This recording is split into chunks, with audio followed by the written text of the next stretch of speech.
Okay. Hi, Alice. Thank you so much for being here with us.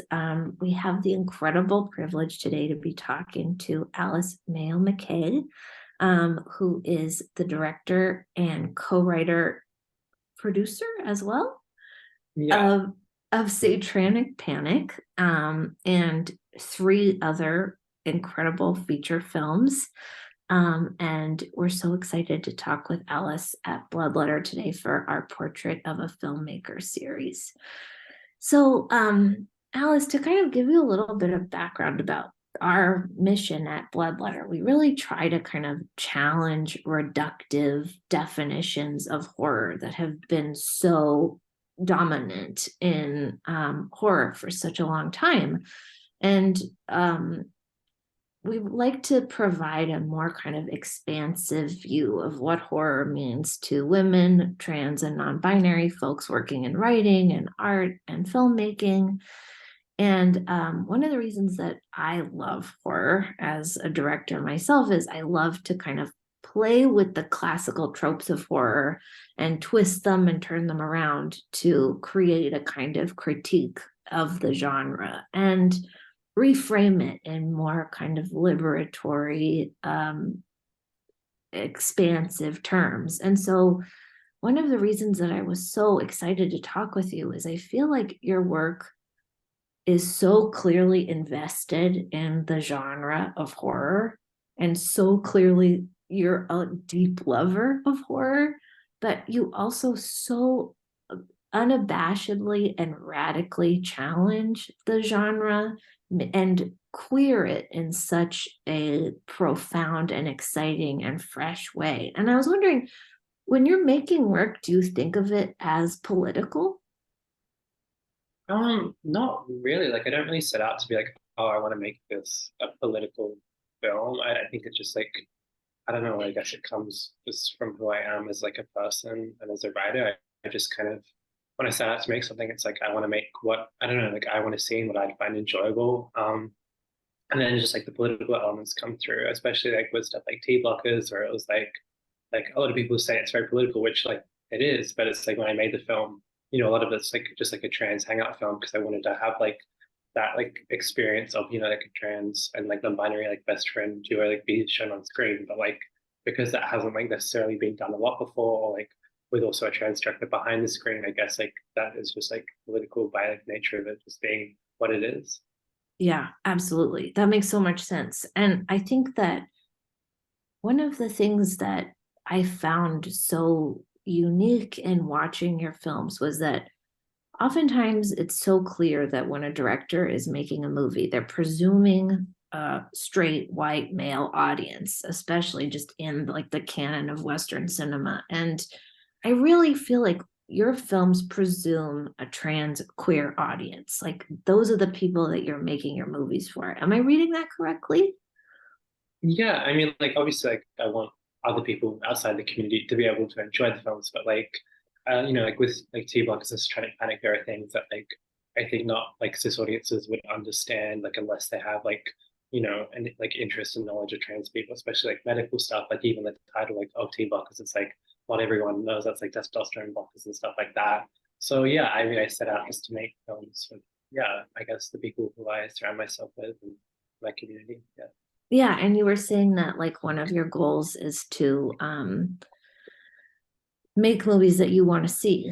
And I imagine that the lack of visibility, as you said, it's so important just as a political gesture in itself to create movies that you and your community want to watch. And I really got the sense of that. Like it has such beautiful reference to road trip movies and Satanic Panic specifically. And there's like a real feeling that you're hanging out with these characters and these people and developing a deep connection to them, which I appreciated so much.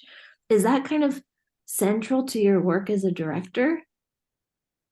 Yeah, I think so. I mean, like a lot of my like work is like obviously like under the horror genre, but at the same time, I don't want to like just make a horror film like that's like aimed to like scare people. Like that's not kind of what I'm interested in. Like I want to make like I don't know like hangout films and like road trip films, and then just like have like the elements of horror like infused with like everyday kind of life. Yeah, yeah, that everyday quality paired with this incredible specificity.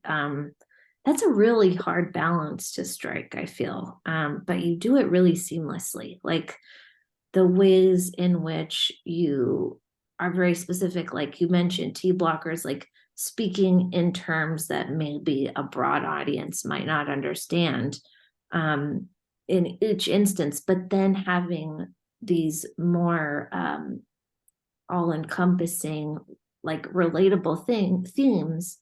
I feel like you're really managing to um, speak to a specific community, but then open it up and tell stories that are very inclusive in a way that I just haven't seen before. That's not really a question. It's more of just a compliment. Thank you. um, so I wonder, can you tell us a little bit about your writing process? Because I think that that kind of specificity and broad appeal probably has its origin point in your scripts. Is that correct? Yeah, I mean, so typically, I have like my usual co-writer who I've done um, like most of my films with, and then like I kind of like have an idea and write it more like a narrative kind of way, like a good, I don't know, like 10 pages or so, and then we kind of go back and forth. So Tranic was a little bit different because like the lead actress also wrote that with us.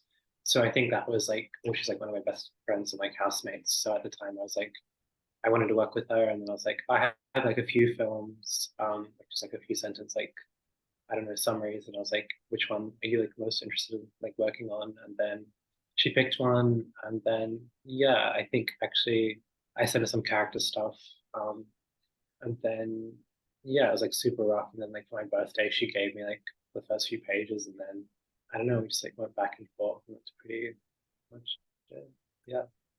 So it's highly collaborative, it sounds like. Yeah, I like as much as I like, I don't know, a lot of the times coming up with a concept by myself. I don't know, I love writing with other people and can like I can do it without it, but it's like I don't know, especially with feature films, like a lot of the process is like so not isolating, but like it's not like especially when it comes to like post-production and like, you know, producing a lot of it is very much like emails and like I don't know, kind of like detached, you know, from humanity. So especially like with writing, I don't know, I'm really like going back and forth and like taking other people's ideas and just like I don't know, I find it's how I do the best work. Yeah, that's amazing. And the lead performance of Aria is so spectacular. I mean, she manages to hit like incredible range emotionally and then deliver these like kick-ass musical numbers and just like I could not take my eyes off of her the whole movie, and that was so exciting. um can you talk a little bit about like the process of co-writing the script that then led into the performance and the directing of the project? Yeah, I mean, well, because like she was like came on like from an early stage, like I guess it was like she kind of wrote like we wrote the role for her in mind. Like there was no one else to play that role. Like everyone else was kind of like, you know, who is it going to be like hers like set in stone. Because she like wrote that in musical performance as well, which like ties Oh in wow. with the plot.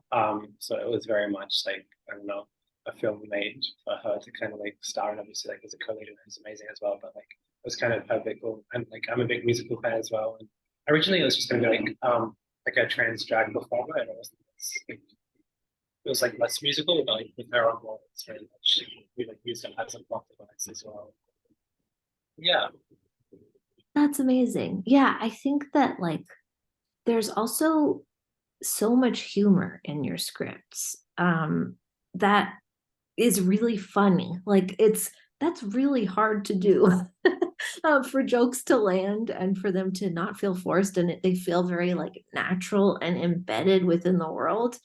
Um, do you think about like how to embed humor in your scripts, or does it just come out naturally? Um, well, like I never like read a script and I'm like, oh, let's put like a joke here, like punchline here, like I don't know. Like I think a lot of humor, like outside is trying to kind of like the other films, I guess it comes like more from, I don't know, like kind of like friendship banter rather than like, oh, there's like a joke and a punchline.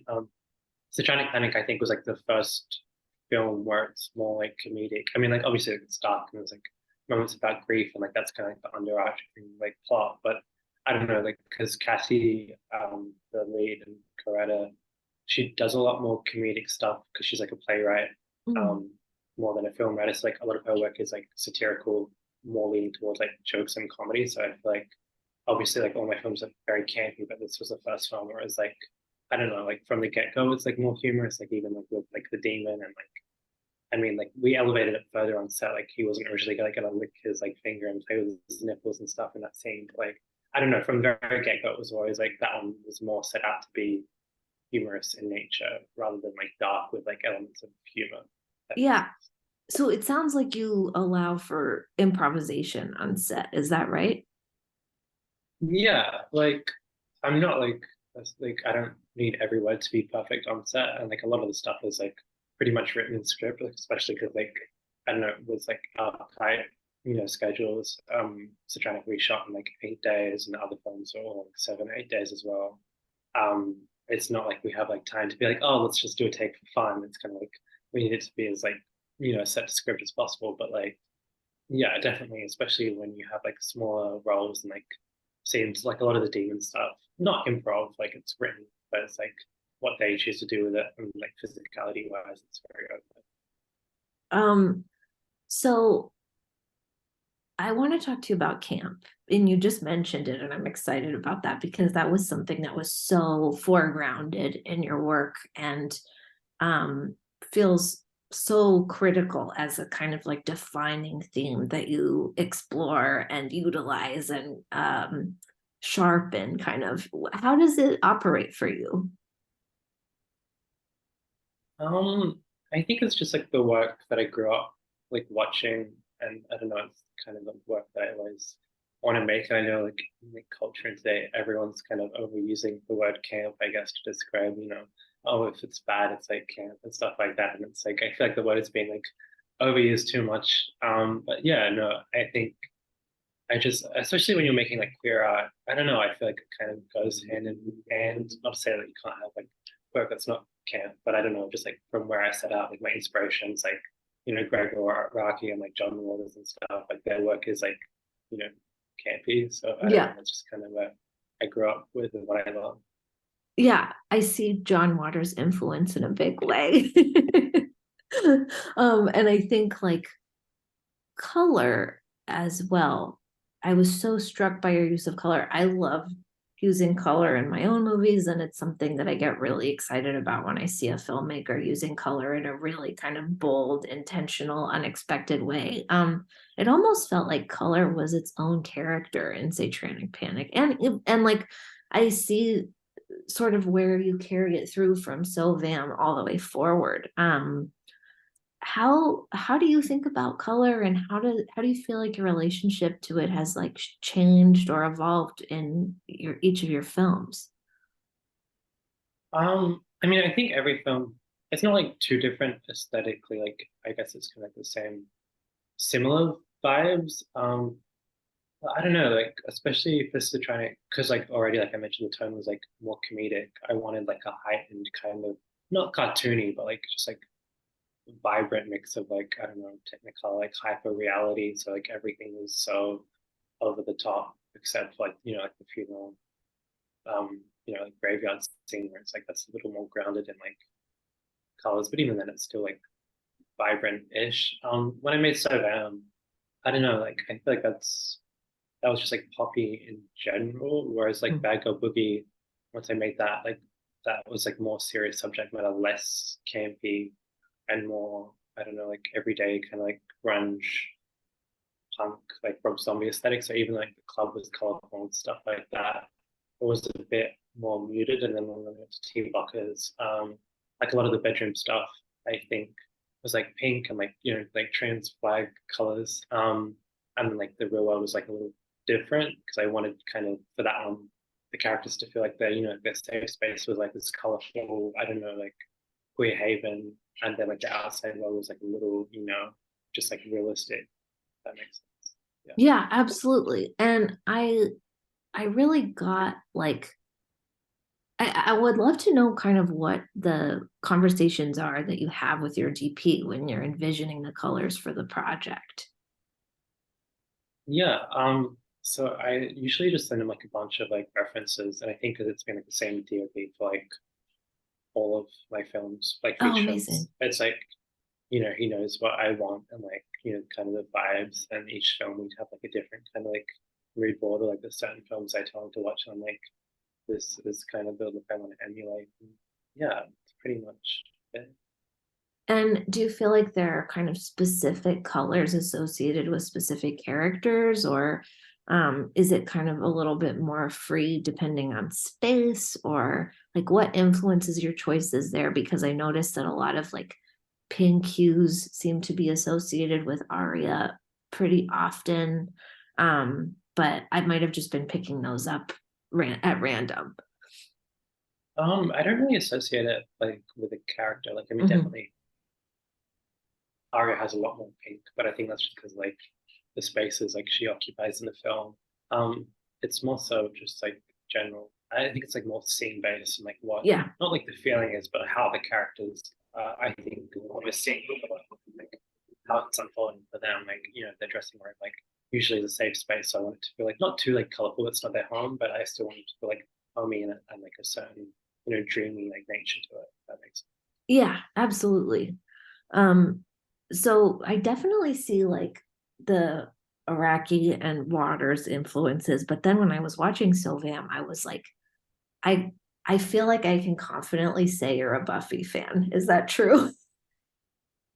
Yeah, definitely. Especially like I love the TV show, but I love the movie so much. Like that's one of my favorite movies. Yeah. Did you grow up watching this show? Because I did, and it definitely had a huge impact on my decision to become a horror filmmaker.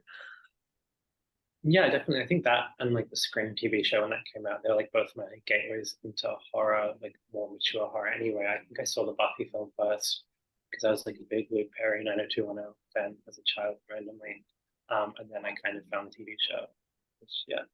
Yeah, because I loved that the sort of direct linkage between like the horrors of growing up and the monster. Like I think in the film you explicitly say like if there's something you don't like, make it a vampire. And I think that there's such a kind of boldness to the way that you carried that theme through with Sylvam, and then also like the way that um the thematic elements of like dysphoria and satanic panic are linked so specifically to the horror in the film. But I also feel like what it did differently from something like Buffy is that it seems like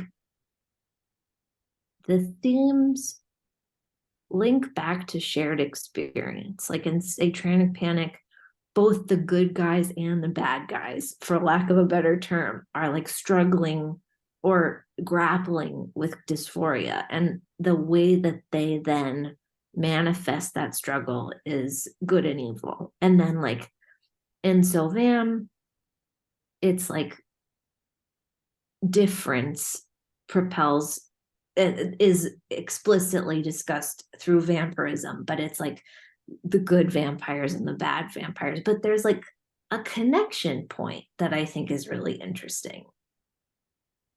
Is that Yeah. something I would love to know what you think about that, or how you worked with that idea? Yeah, I mean I think like with Savam, I don't know, it's kinda like I don't know, like everyone has like their differences and like I don't know things to overcome, but it's like how those characters like I don't know take what they're given and deal with it. Like you have the bullies who like want like the power of being a vampire, kind of take that down a darker route to like achieve power and stuff like that. Whereas like it's been through like a lot, but then they like you know join I don't know like the good side and like their powers like for the better for like a better But so trying to, yeah, I don't know. I feel, I don't know, like a lot of people have like read the villain differently, so I don't want to like Hmm. say there's like a black or white way of I don't think that necessarily like dysphoric. It's more like full of like self hatred, and then like that self hatred is like taking out on Yeah. other people rather than them being trans themselves. I think that's key territory I don't really want to explore. But yeah, I don't know. I don't know. Just like I'm interested in like how people take their life experiences and then I don't know turn out to be like different or like I don't know. Yeah. Yeah, and your lead characters are quite pathetic. Um, like it's there's a kind of um understanding at that it permeates through the narratives, like almost like they understand that there was a fork in the road in a decision making about like acceptance or hate, and they understand both paths. And I think that that's really that came through for me, especially in Satanic, like that sense of like mutual care, um despite like the hell demons and all of the horror components, that felt like it kind of was an undercurrent for the whole story.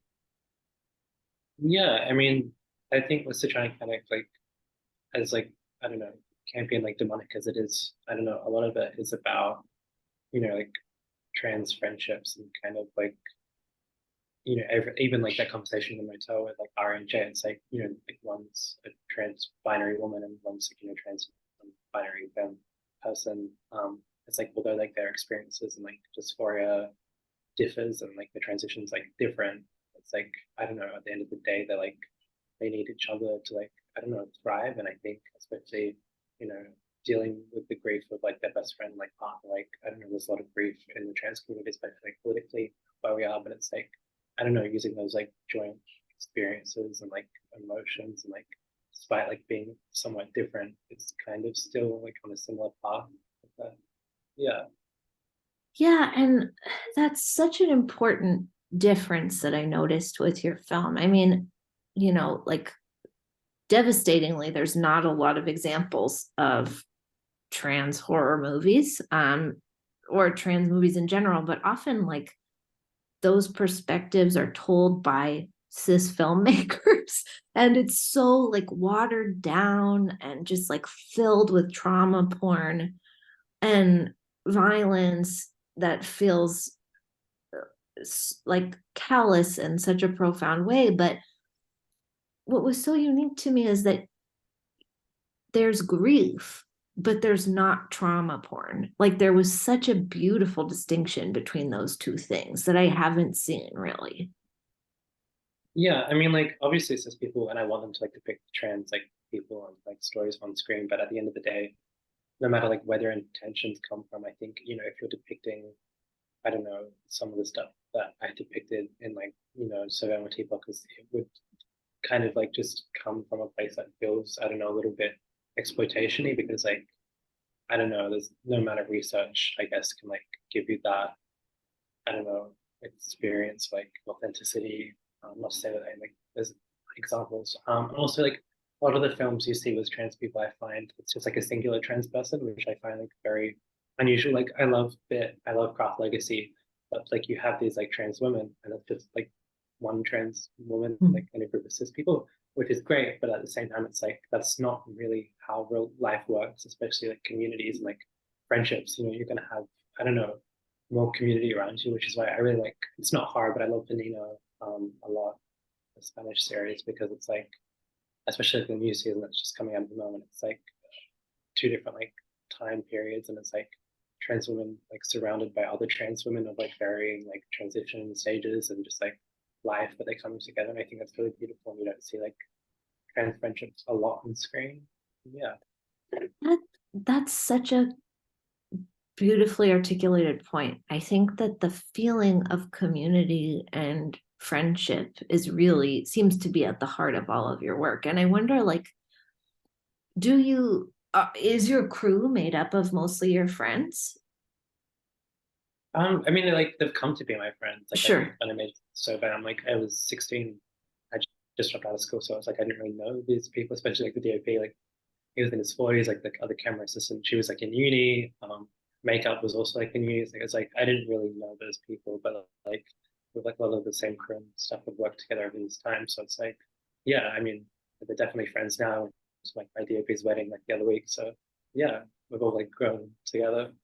That's amazing. So, okay, you must be so sick of talking about this by now, but you're very young. You've made four features. It's totally incredible. I have to ask a little bit because I'm also just extremely envious that you've made like what for many of us will be a lifetime achievement of work in like a couple of years. So, how many years has it been since you've made the four films?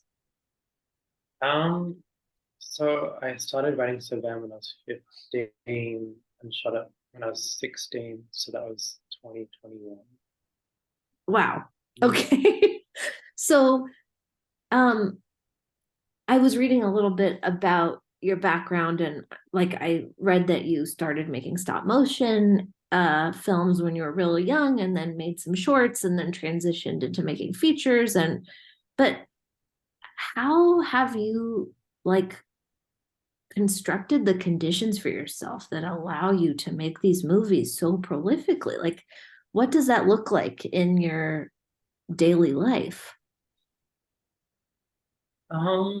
Like in terms of like actually getting them made, is that? Well, okay, so you shoot them in like a week. How is that? How do you do that? That sounds incredible. I just Yeah, made so I made a short and it took me 3 full days. I can't imagine. yeah, so I think like my rationale behind that was like, hey, like, there's like no budget, so I was like crowdfunded, so like I want to be able to pay people and not have them, take off like a bunch of time from work and not get money for it. So I think because right before I did So Bam, I made like a 3 or 4 day film, which was like a short film, which was like 30 minutes. So in Mm. like my head, I was like, well, a feature like 70, 80, just like add like 3 more days. And that's kind of like you've got to, and then I guess out of practicality and like, availability, that's just kind of how I went through it. And then it wasn't until I shot my fifth film in August of last year where I actually had like 12 shooting days, which was like, yeah, I had like a day break in the middle and it was like the longest period. So like I don't want to go back to shooting 7 days, but it was more so out of just like, yeah, necessity. Wait, so you have a fifth movie in the can already? Yeah, I'm hoping that it premieres in April. I don't know if you know Vera Jewell. She did like the People's Joker. She's editing that at the moment. And then yeah, it's like a Christmas trans melodrama horror. That's incredible. Okay, don't tell me you've already started shooting your sixth. Oh, No, God, no, no. I need some time. But yeah. that's incredible. So, what about the script writing process? Does that also go really fast for you? I don't know if it's like super fast. It kind of just ebbs and flows like naturally. Like I'm not never like, oh, I need to get a script done by this amount of time. We're still trying to, we weren't, because I did 3 films that year and it wasn't initially supposed to like happen that way. Like I made Bad Girl Boogie at the start of the year. Like we did like 2 days in January and then like a little bit in Feb. And I was like, okay, cool.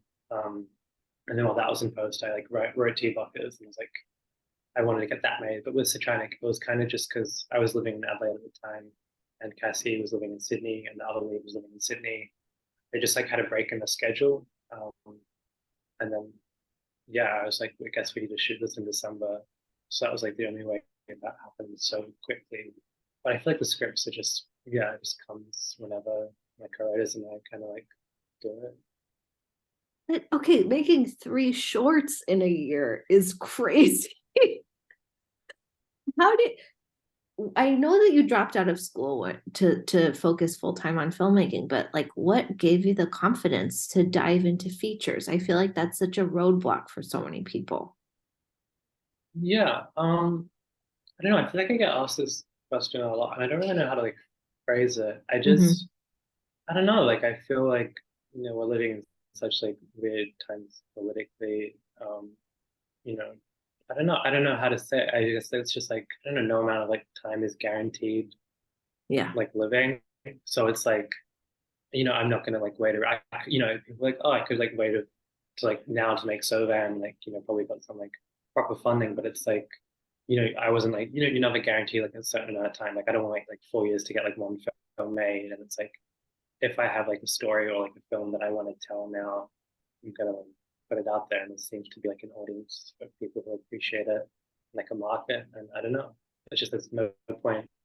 I don't know, like waiting around, like it's okay, like, stuff like that. It's just I had this story and film I wanted to tell, and I found a way to make it, and yeah.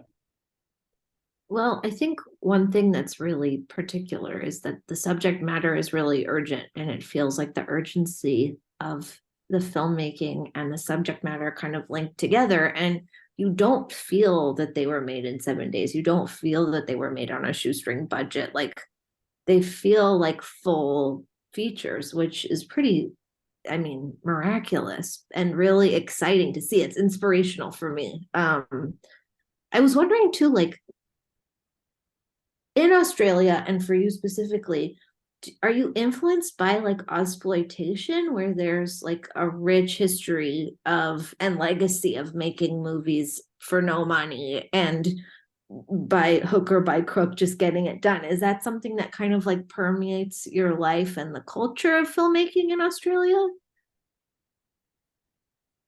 Not a whole lot. Like I feel like the exploitation documentary that did like a few years ago, but I can't say I don't know. Like I consume a lot of Australian media, like outside of like television, like series, which are like completely different.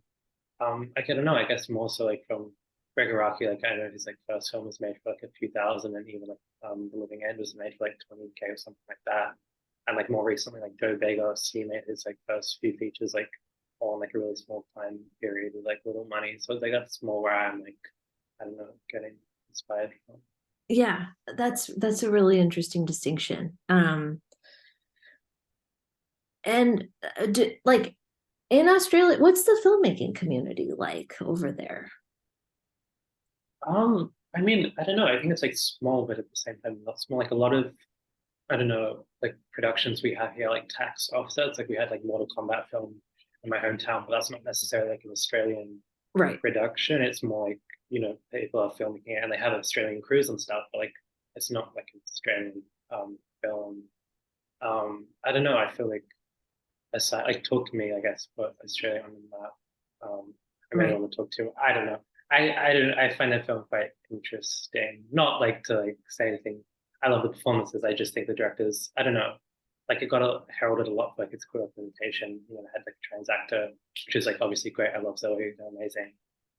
But at the same time, like the directors are like doing the Joe Rogan experience, like best friends of like Logan Paul. So I don't know, like little juxtaposition of like what they're putting on screen versus like who they actually are.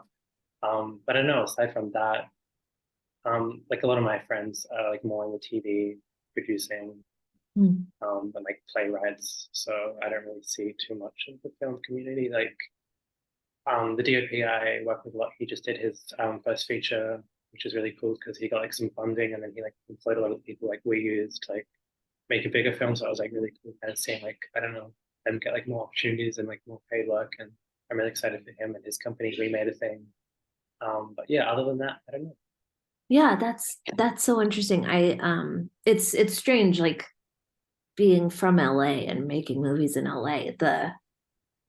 Everywhere you turn somebody's making a short, you know. So Yeah. um but I was curious about what the environment is like there. But yeah, the tax incentives, that's really interesting because I bet there's a lot of like people coming in to make films, but they're not necessarily like native filmmakers, and this scene is more like transplanted in.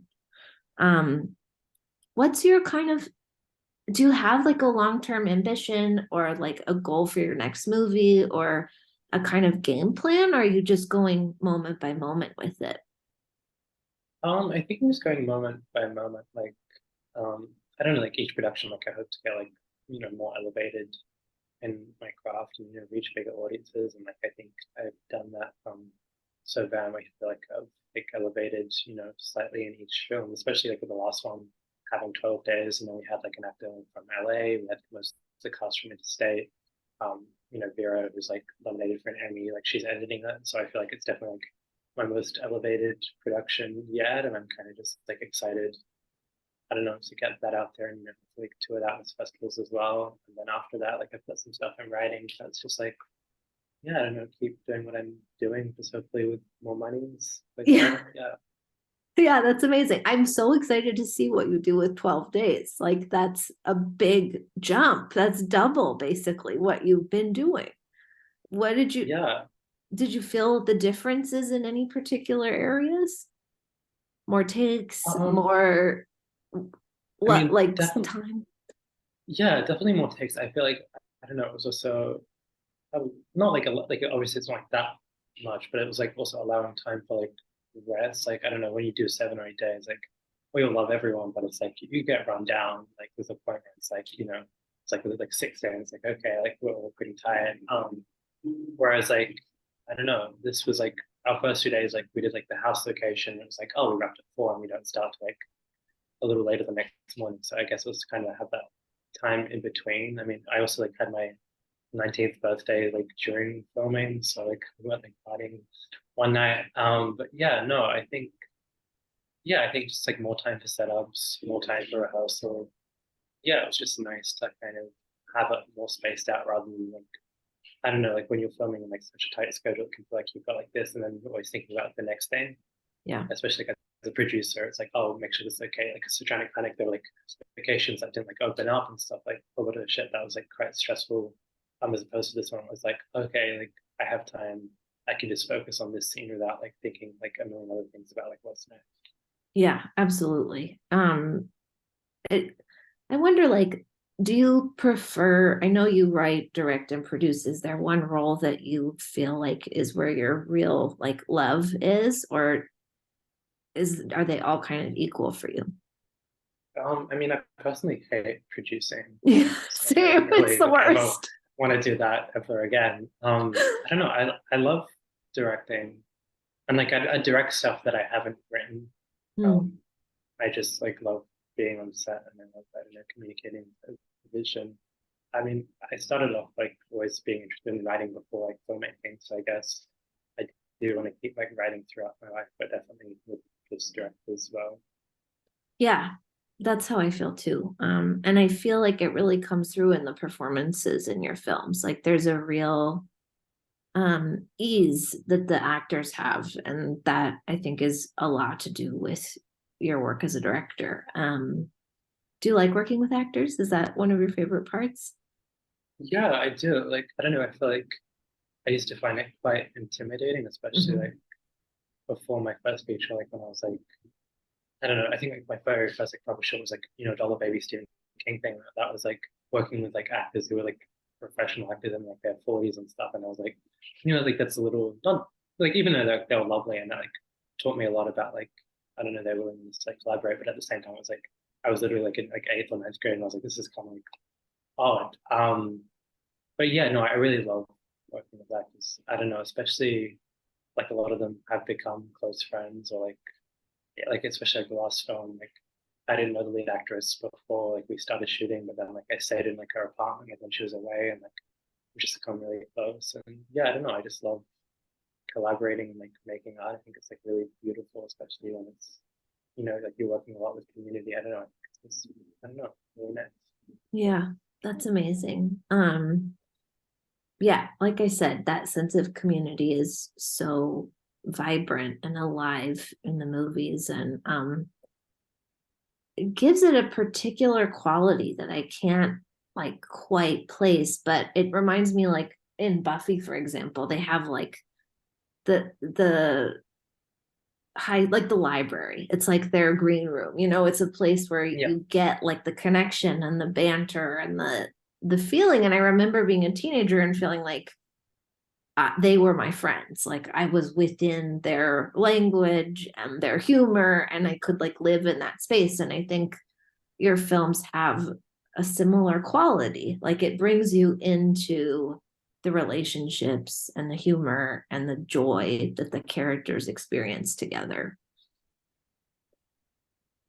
Um, so okay, one thing I ask our filmmakers that we talk to. So is about movies that relate to the theme of our current issue. So for our second issue, our theme is phantoms. And I was wondering, are there any movies that you can think of that are favorites for you that relate to that theme in some way? Ghost stories or anything that comes up. We're very liberal with our use of our themes.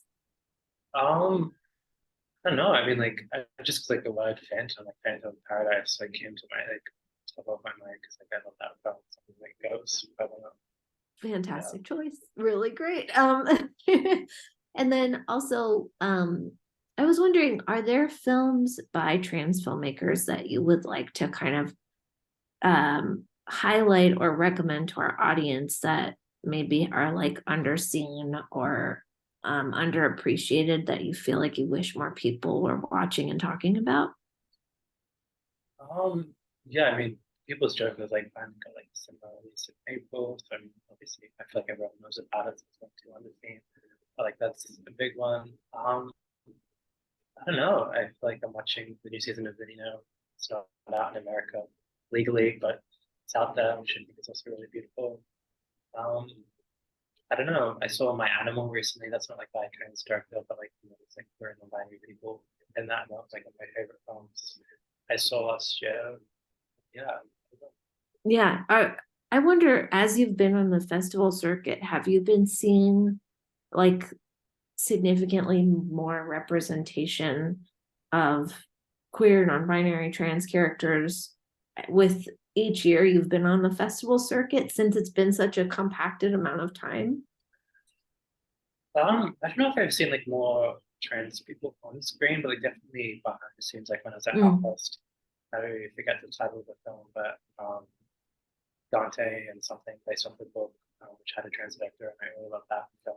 I don't know, I think it was really cool to see like usually like a story that about queer younger men, I guess, directed by a trans woman. It's like rather than I think it added like an interesting depth, and I love that film. But yeah, That's great. That's really exciting. Well, it's been such a pleasure to talk with you. And you know, as I mentioned, your films have such a sense of community. And I'm really grateful to have you as part of the Bloodletter community. And it was such a privilege to watch your movies and also to talk with you about them. So thank you so much. it's so much. Okay, I'm going to